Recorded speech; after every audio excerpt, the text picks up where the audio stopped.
Okay, तो पिछले lecture में हमने क्या समझा था?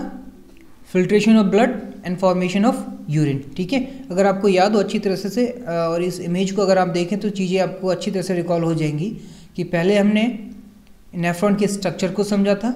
ठीक है, जिसमें हमने बात की थी किसे वुमेन्स कैप्सूल कहते हैं, किसे ग्लोमेरुलस कहते हैं, प्रॉक्सिमल ट्यूब्यूल कहाँ होती है, ठीक है, हेनलेज लूप कहाँ होती है, लूप ऑफ हेनले, ठीक है, और डिस्टल ट्यूब्यूल कहाँ होती है, और फिर कलेक्टिंग डक्ट कहाँ होती है। ठीक है, स्ट्रक्चर समझने के बाद फिर हमने बात की थी फिल्ट्रेशन की, कि ये नेफ्रॉन ब्लड से वेस्ट प्रोडक्ट को किस तरह से फिल्टर करती है। ठीक है, इसके बाद हमने यूरिन का कंपोजिशन समझा था, और एक टॉपिक जो हमने वहीं स्टार्ट करके छोड़ दिया था वो था हमारा एडीएच का, उसको हम इस लेक्चर में पूरा करना है। ठीक है, तो जिन्होंने पहला लेक्चर अच्छी तरह से देख लिया वही इस लेक्चर को आगे कैरी फॉरवर्ड करें, अदरवाइज़ ये आपको समझ में नहीं आने वाला। अगर बायो स्ट्रीम के हैं तो बेहतर है, हाँ समझ सकते हैं, और नॉन बायो स्ट्रीम वालों के लिए एडवाइस है कि पहले फर्स्ट लेक्चर को देख लें। ठीक है, तो हम स्टार्ट करते हैं एडीएच वाले टॉपिक को।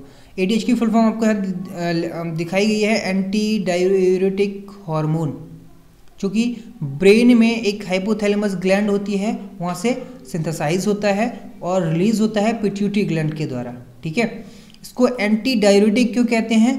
क्यों? डाययूरेटिक का मतलब होता है excretion of excess amount of water through the urine. Urine या मूत्र के जरिए जब वाटर एक्सेस अमाउंट में निकल जाता है, ठीक है, तो बॉडी के अंदर डिहाइड्रेशन की प्रोसेस हो जाती है, बॉडी के अंदर निर्जलीकरण हो जाता है, मतलब पानी की कमी हो जाती है। तो उसको रोकने के लिए एडीएच का सीक्रेशन होता है। इसका मतलब है कि हमारे ब्लड में, हमारे शरीर में पानी की कमी को या निर्जलीकरण को नहीं होने देता, इसीलिए इसको एंटी डाययूरेटिक हार्मोन कहा जाता है। ठीक है, इसके साथ ही इसको ऑस्मो रेगुलेटर भी कहा जाता है, ऑस्मो रेगुलेटर। ठीक है, इसमें भी सेम दो वर्ड हैं, ऑस्मो और regulator. Osmo generally relate to osmosis, और ऑस्मोसिस आपको पता है H2O से डील करती है। ठीक है, और रेगुलेटर तो आपको पता ही है, किसी चीज़ को रेगुलेट करना या कंट्रोल करना। ठीक है, तो अब हम ये समझते हैं कि एडीएच फंक्शन कैसे करता है। ठीक है, कहाँ सिंथेसाइज हो रहा है? हमारे ब्रेन में, लेकिन फंक्शन कहाँ कर रहा है? इमेज में देखिए, सिंथेसाइज कहाँ हो रहा है? हमारे ब्रेन में हो रहा है। ठीक है, और ब्रेन से एडीएच सिंथेसाइज होने के बाद कहाँ पहुँच रहा है? सीधे किडनी में, और किडनी में वर्क कर रहा है। ठीक है, और वर्क कहाँ करता है? इस नेफ्रॉन पे। तो एक बार हम फिर से रिकॉल करें तो हमने कहा था कि जब नेफ्रॉन का स्ट्रक्चर हम बना रहे थे, हमने कहा था कि भाई समझा था कि बंच ऑफ कैपिलरीज होती हैं जिनको ग्लोमेरुलस कहता है, और ग्लोमेरुलस को एक कप शेप्ड स्ट्रक्चर घेरे रहता है जिसको हम वुमेन्स कैप्सूल कहते हैं। ठीक है, फिर वुमेन्स कैप्सूल के बाद क्या आता है? पीसीटी पार्ट आता है। ठीक है, पीसीटी के बाद फिर हेनलेज लूप आती है, और हेनलेज के बाद फिर क्या आता है? डीसीटी पार्ट आता है। ठीक है, ये ठीक, ये डीसीटी पार्ट, और डीसीटी पार्ट किस में ओपन होता है? ये ओपन होता है कलेक्टिंग डक्ट में, जहाँ और भी नेफ्रॉन्स यहाँ पे खुलती हैं। ठीक, दिस वन। तो हमने ये समझा था कि बेसिकली ये जो पीसीटी पार्ट है, ठीक है, यहाँ से बहुत सारा रीअब्जॉर्प्शन हो रहा था। ठीक है, और उस रीअब्जॉर्प्शन में NaCl HCO3 नेगेटिव आयंस, ठीक है, या अदर न्यूट्रिएंट्स के साथ साथ इसमें एक H2O भी रीअब्जॉर्ब हो रहा था। ठीक, H2O मॉलिक्यूल्स। और इसके अलावा हेनलेज लूप, इसको क्या कहते हैं हम? ये नीचे का जो यू शेप्ड स्ट्रक्चर, इसको हम कहते हैं हेनलेज लूप या लूप ऑफ हेनलेज। ठीक, इसमें इसका जो डिसेंडिंग पार्ट था, हमने बात की थी कि इसका जो डिसेंडिंग पार्ट होता है वो वाटर के लिए परमेबल होता है, मतलब यहाँ से वाटर मॉलिक्यूल्स बाहर निकलते हैं जिससे यूरिन कंसनट्रेट होता है। लेकिन इसका जो असेंडिंग पार्ट था, असेंडिंग पार्ट, ये वाटर के लिए इम्परमेबल होता है, और यहाँ से क्या निकलते थे? NaCl। ठीक, इसके अलावा डीसीटी पार्ट की हमने बात की। डीसीटी पार्ट से भी हमने कहा था कि यहाँ भी क्या होता है? कंडीशनल रीअब्जॉर्प्शन और कंडीशनल सीक्रेशन होता है। ठीक है, रीअब्जॉर्प्शन में यहाँ भी सेम वही थी जो कि पीसीटी में हो रहा था। क्या था? वही NaCl HCO3 negative ions, nutrients और H2O। और सबसे ज़्यादा H2O का रीअब्जॉर्प्शन हमने बात की थी कहाँ होता है? सबसे ज़्यादा H2O का जो रीअब्जॉर्प्शन होता है ब्लड में, दोबारा यूरिन से ब्लड में, वो होता है हमारी कलेक्टिंग डक्ट से। ठीक है, ये तो थी पिछले लेक्चर की बात। तो अब हमें सवाल ये समझना है कि यहाँ से जो वाटर की मूवमेंट हो रही है, ठीक है, वाटर यूरिन से ब्लड में जा रहा है, इसकी जो रेट है, मूवमेंट की जो रेट है वो कम और ज़्यादा होती है, ठीक है। तो होता क्या है, मान लिया यहाँ से ब्लड से अगर excess amount of water filter हो जाए, ठीक है, तो ब्लड के अंदर पानी की कमी हो जाएगी। तो जैसे ही ब्लड के अंदर पानी की कमी होती है, तुरंत यहाँ से ऑस्मोसेंसर एक्टिवेट हो जाते हैं और वो मैसेज पहुँचाते हैं किसको, ब्रेन को मैसेज पहुँचाते हैं, और ब्रेन से तुरंत क्या होता है, एडीएच सीक्रेट होने लगता है।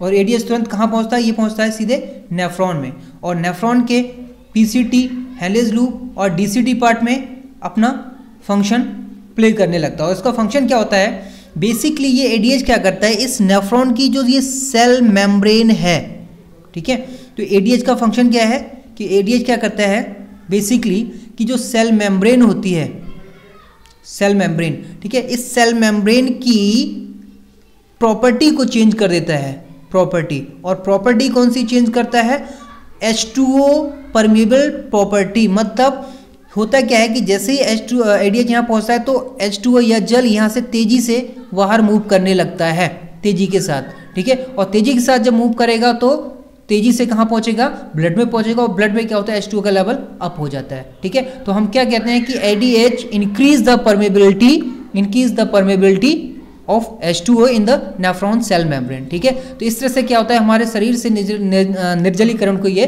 बचाता है, it prevent the dehydration from the human body, ठीक। इसके अलावा ये इफेक्ट कैसे होता है, बहुत कौन से फैक्टर हैं जो इसको अफेक्ट करते हैं।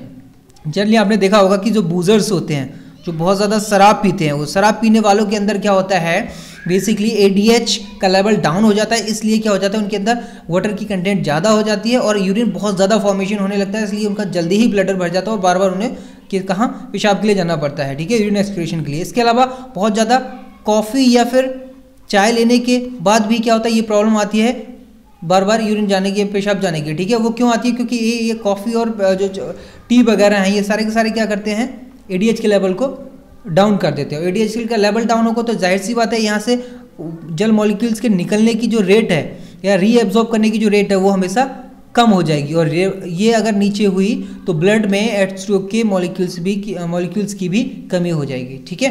तो ये तो था हमारे एडीएच का टॉपिक। इसके अलावा हम थोड़ी सी बात कर लेते हैं एडीएच के अलावा। हमने बात की थी यूरिया, मैमल्स में जो बेस प्रोडक्ट होता है वो मेन होता है यूरिया, ठीक है। हम मैमल्स मतलब हमने अपनी बात जब की थी तो हमने कहा था हम किस में आते हैं, मैमल्स में आते हैं, तो इसमें होता है यूरिया।